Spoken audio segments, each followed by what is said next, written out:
आज हम जिस मूवी को एक्सप्लेन करने जा रहे हैं उस मूवी का नाम है कुक अप ए स्टॉर्म। मूवी की शुरुआत में हम गाओ नाम के एक स्ट्रीट शेफ को देखते हैं जो कि बेहद लजीज खाना बनाता है और उसका एक छोटा सा रेस्टो है जिसमें वो अपने कस्टमर्स के लिए नई नई तरह की डिशेस बनाता है और अपने रेस्टो में जरूरत से ज्यादा साफ सफाई रखता है और साथ ही वो अपने प्रोफेशन से बेहद प्यार करता है। ये सब होने के बावजूद भी गाओ के बचपन की कुछ ऐसी यादें हैं जो उसे हमेशा दुखी कर जाती है, क्योंकि उसके फादर भी एक रेस्टोरेंट चलाते थे। उन्होंने गाओ को एक शेफ के पास छोड़ दिया ताकि गाओ खाना बनाना सीख सके। इसी तरह गाओ ने अपने बचपन अपने फादर के बिना ही गुजारा है, जिस वजह से वो अपने फादर से बहुत ज्यादा नफरत करता है। अब उसके फादर भी एक बहुत बड़े शेफ हैं जो कि अब बहुत रिच हो चुके हैं और एक मास्टर शेफ बन चुके हैं। और अब गाओ अपने फादर से बात करना या मिलना नहीं चाहता क्योंकि उसने अपना बचपन अपने फादर के बिना गुजारा है। गाओ अपने फादर को बहुत ज्यादा मिस करता था, लेकिन इससे उसके फादर को कोई फर्क नहीं पड़ता था। दूसरी तरफ गाओ के फादर को इस बात की बेहद खुशी थी कि किसी को ये नहीं पता है कि उनका एक बेटा भी है, जिस बात को सोचकर गाओ और भी ज्यादा दुखी हो जाता है कि उसके फादर उसे कभी अपना बेटा मानना ही नहीं चाहते हैं। अब यहाँ पर सीन बदलता है तो हम एक और शेफ को देखते हैं जो कि बेहद रिच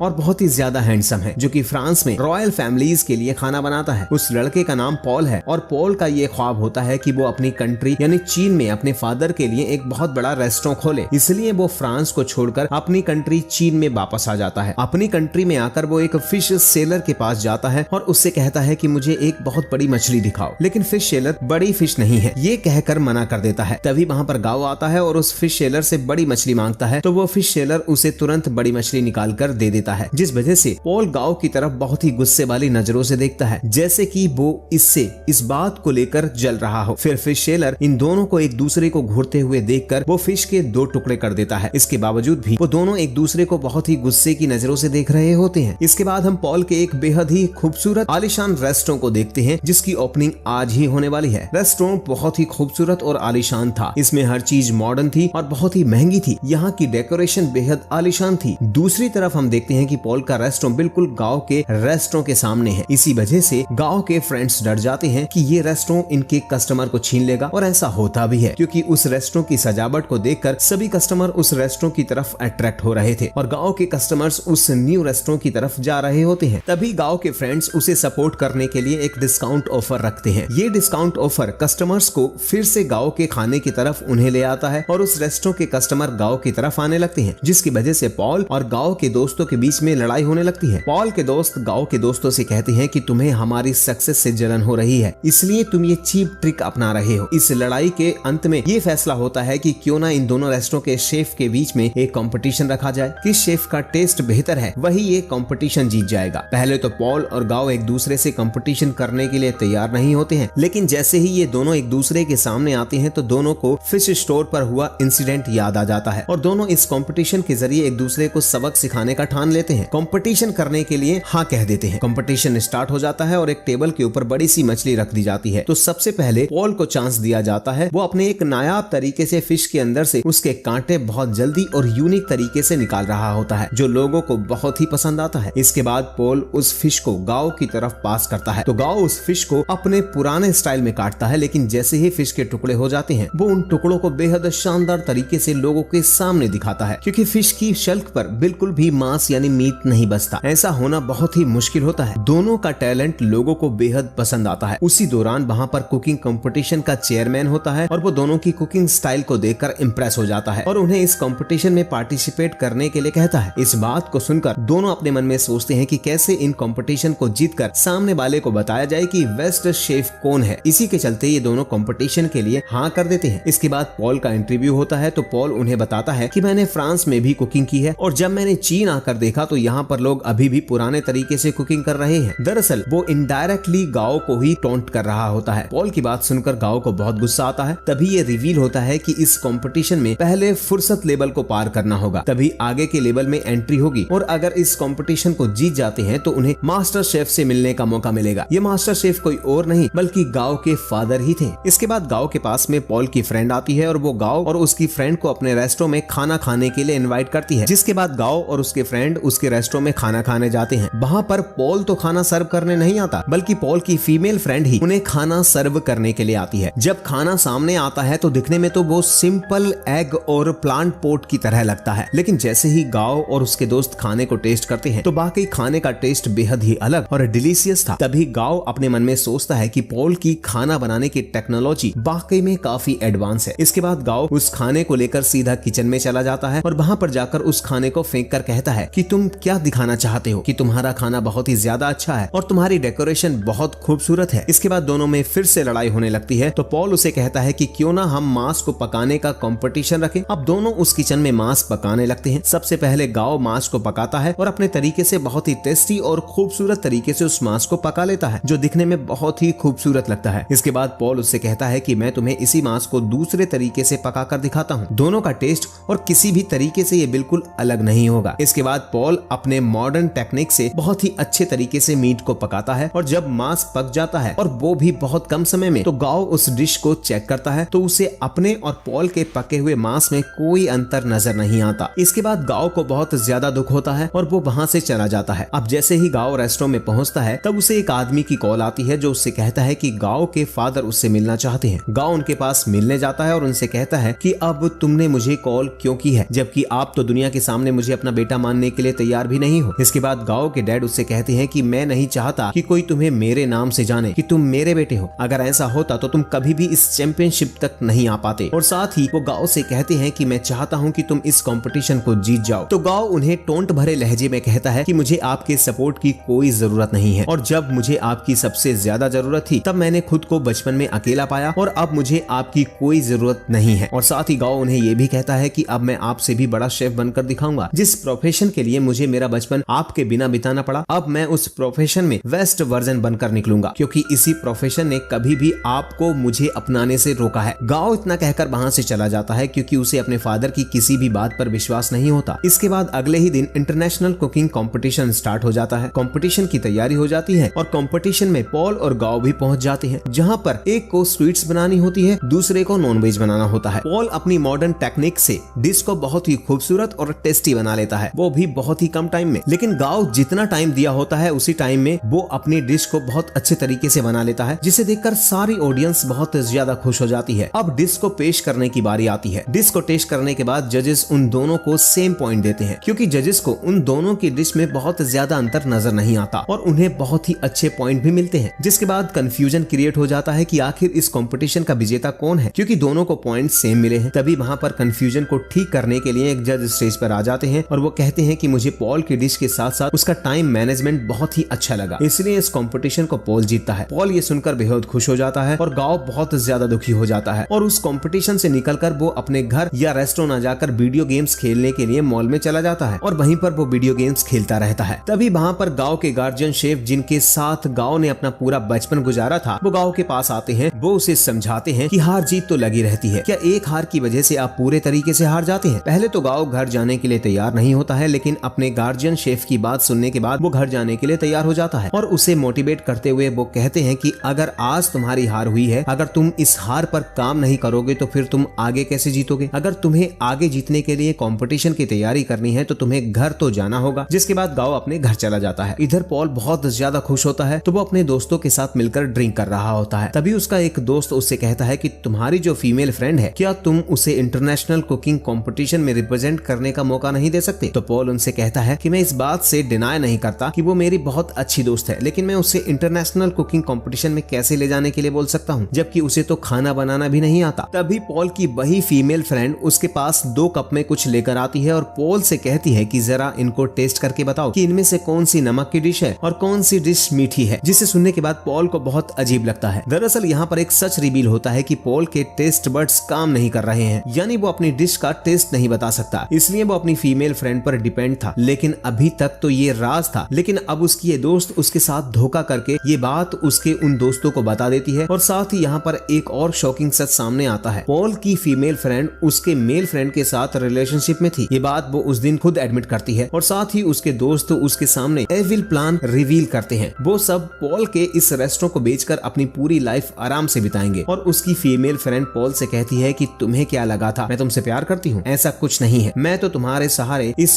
कुकिंग कंपटीशन तक पहुंचना चाहती थी, क्योंकि मैं खुद से कभी भी आगे नहीं जा सकती थी। ये सब सुनकर पॉल बुरी तरह से टूट जाता है और उन लोगों को बिना कुछ कहे ही वो रेस्टोरेंट छोड़कर बाहर चला जाता है। पॉल के दोस्तों ने जो उसे धोखा दिया, इस वजह से वो बाहर आकर शराब पीने लगता है। तभी वहाँ से एक गाँव गुजर रहा होता है। पॉल को ऐसे देखकर वो उसके पास आकर उससे कहता है कि पॉल तुम दुखी क्यों हो, बल्कि तुम्हें तो खुश होना चाहिए क्योंकि तुम इस कंपटीशन को जीत चुके हो। तभी पॉल उससे कहता है कि हाँ, कंपटीशन तो जीत चुका हूँ, लेकिन मैं अपना बहुत कुछ इस कंपटीशन की वजह से हार चुका हूँ। तभी पॉल उस बात को खत्म करके गाओ से कहता है कि अच्छा देखो, इस बैनर में जिस मास्टर शेफ की फोटो लगी हुई है वो मेरे आइडियल हैं। पॉल की बात को सुनकर गाओ हल्का सा मुस्कुराता है और पॉल को बताता है कि ये मेरे डैड हैं। पहले तो पॉल को विश्वास नहीं होता और वो गाओ से कहता है कि तुम इस बात पर मजाक करना बंद करो। फिर गाओ पॉल को समझाते हुए कहता है कि तुम समझते हो कि ये बहुत अच्छे इंसान हैं, तो मैं तुम्हें बताता हूँ कि इन्होंने मुझे मेरा पूरा बचपन बिना अपने डैड के गुजारने पर मजबूर कर दिया, क्योंकि मैं इनके प्रोफेशन को अपना नहीं पा रहा था। इसलिए उन्होंने मुझे बचपन में ही एक शेफ के पास छोड़ दिया, जिसकी वजह से मैंने अपना पूरा बचपन अपने फादर की यादों के सहारे गुजारा है। ये सुनकर पॉल उससे कहता है कि जो हो चुका उसमें हम क्या कर सकते हैं। तभी गाओ को मस्ती सूझती है और वो कहता है कि हम ये बियर की बोतल तो इस बैनर पर मार सकते हैं। पहले गाओ बियर की खाली बोतल अपने डैड के बैनर पर मारता है, उसके बाद यही काम पॉल भी करता है। ऐसा करके पॉल को बेहद अच्छा महसूस होता है और इन दोनों में यहाँ से दोस्ती की शुरुआत होती है और ये सीन इस मूवी का काफी टची सीन होता है। जब पॉल को अच्छा फील होता है तो वो गाओ के साथ अपने रेस्टोरेंट वापस आ जाता है, जहाँ पर उसके दोस्त उसके रेस्टोरेंट का सौदा कर रहे होते हैं। तभी पॉल उनसे कहता है कि तुम लोग क्या कर रहे हो। तब पॉल का एक दोस्त उससे कहता है कि तुम कुकिंग कंपटीशन में किसको अपने साथ लेकर जाओगे, क्योंकि वहाँ पर तुम्हारा पार्टनर होना जरूरी है। तब क्या तुम अपनी उस फीमेल दोस्त को लेकर जाओगे। तो पॉल उससे कहता है कि मेरा दिमाग खराब नहीं है जो मैं उसको लेकर जाऊंगा। अब मुझे पता है कि मुझे किसको कुकिंग कंपटीशन में अपने साथ लेकर जाना है और वास्तव में वो डिजर्विंग है। और पॉल तभी गाओ का नाम लेता है कि वो उसके साथ इस कंपटीशन में जाएगा। ये सुनकर पॉल के धोखेबाज दोस्तों को काफी जलन होती है और वो कहता है कि तुम अपने करियर मिट्टी में मिला लोगे। जिसके बाद पॉल गुस्से में अपने सिर से अपने उस धोखेबाज फ्रेंड को हिट करता है और सब लोगों को अपने रेस्टोरेंट से निकल जाने के लिए कहता है। इसके बाद गाओ के गार्जियन शेफ पॉल से पूछते हैं कि पॉल क्या तुम वाकई में चाहते हो कि गाओ तुम्हारे साथ उस कंपटीशन में पार्टिसिपेट करे। तो पॉल गाओ के शोल्डर पर टैप करता है कि जिसका मतलब ये था कि वो गाओ पर खुद से ज्यादा विश्वास करता है और पॉल शेफ से कहता है कि हाँ, मैं जानता हूँ कि गाओ डिजर्विंग है और ये मेरे साथ उस कंपटीशन में जरूर जाएगा। इस बात को सुनने के बाद सब लोग बहुत ज्यादा खुश हो जाते हैं। इसके बाद ये दोनों कंपटीशन की तैयारी करना शुरू कर देते हैं, जिसमें पॉल गाओ को अपने मॉडर्न टेक्निक से खाना बनाना सिखाता है, तो दूसरी तरफ गाओ पॉल को अपने पुराने तरीके से खाना बनाना सिखाता है। इसी तरह से गाओ पॉल से कहता है कि अगर तुम्हारे टेस्ट वर्ड्स काम नहीं कर रहे हैं तो तुम्हें टेंशन लेने की जरूरत नहीं है, टेस्ट वर्ड्स वापस लाने में मैं तुम्हारी मदद करूंगा। इस तरह साथ रहते और उस कंपटीशन की तैयारी करते हुए इन दोनों की दोस्ती और भी गहरी हो जाती है। इसी तरह ये रोज न्यू डिशेस बनाते हैं और दोनों एक साथ काफी एंजॉय करते हैं। डिश बनाते हुए ये दोनों डांस भी करते हैं। इसी तरह इनके ये दिन बहुत अच्छे गुजरते हैं और अब वो दिन भी आ जाता है जिस दिन उस कुकिंग कंपटीशन का सेकंड राउंड स्टार्ट हो जाता है, जिसमें इन्हें स्वीट डिश बनानी होती है। ये दोनों अपनी मेहनत से बहुत ही कम टाइम में एक बहुत ही खूबसूरत और एक डिलीशियस डिश बनाते हैं, जिसके बाद जजेस उन्हें कॉम्प्लीमेंट देते हैं कि हमने